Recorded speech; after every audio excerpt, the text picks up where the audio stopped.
It is a snowy morning in early December 1943. A young Italian woman walks through a blizzard towards a church. The storm almost seems to resist her steps, but she has made her decision. She will answer a calling she has felt for a long time. She will consecrate herself to God. She will do this not by entering a religious order, which was the common way, but by remaining in the world as a layperson. This was a new path, slowly spreading in the Catholic Church of the 20th century and officially recognized by the Church only a few years later in 1948. And yet, this radical form of Christian vocation has its roots already in the life of the early Church. This young woman is Chiara Lubich, born in Trento, northern Italy, in 1920.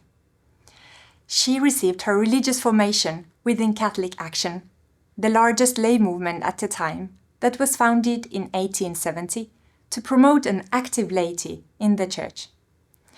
The movement spread a new theology of the laity, affirming that sanctity could be lived not only in religious life, but also in the secular world, and thus sanctifying the world from within. After completing her public education, Lubich became a school teacher. She led groups of young women, first within Catholic Action and later in the lay Franciscan Third Order.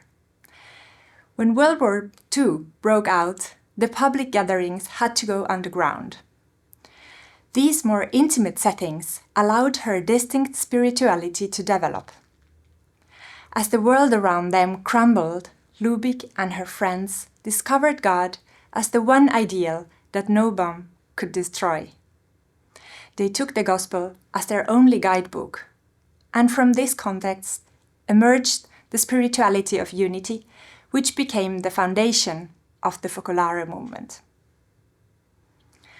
At first, unity meant the bond shared with their small community, but over time, this concept was expanded to embrace all of humanity, regardless of worldview.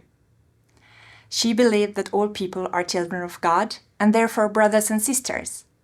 The means to this unity are dialogue, reciprocal love, and a spiritual approach to suffering. The Focolare movement, officially called the Work of Mary, was approved by the Holy See in 1962, and it grew rapidly. Today it reaches around 2 million people worldwide. Lubich published extensively and received notable prizes and honors, including the Templeton Prize, the UNESCO Prize for Priest Education, and the Council of Europe's Human Rights Prize. Because of its Marian vocation, the movement's presidency is always held by a woman. Focolare has contributed to lay engagement in the Church, both men and women, and has enriched the spirituality of priests and religious communities. It plays an active role in ecumenical and interreligious dialogue and applies its message of unity and universal fraternity also to free fields such as politics, education, arts and science.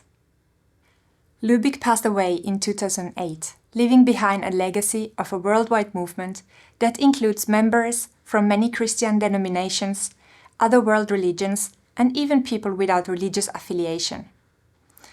Today, the movement is working to adapt its governance and practices in line with ideals of synodality, that is, decentralization of power and co-responsibility. The Vatican is currently conducting the process of her canonization, which means formally recognizing her as a saint. What makes Chiara Lubich interesting to study is her legacy as one of the most influential Catholic women of the 20th century. Through Focolare, she engaged in the dialogue of the Catholic Church with other Christian denominations and eventually with other world religions. Her work focused on the concrete dialogue of life, providing spiritual and practical tools for peaceful coexistence and cooperation in multicultural and multi-religious world.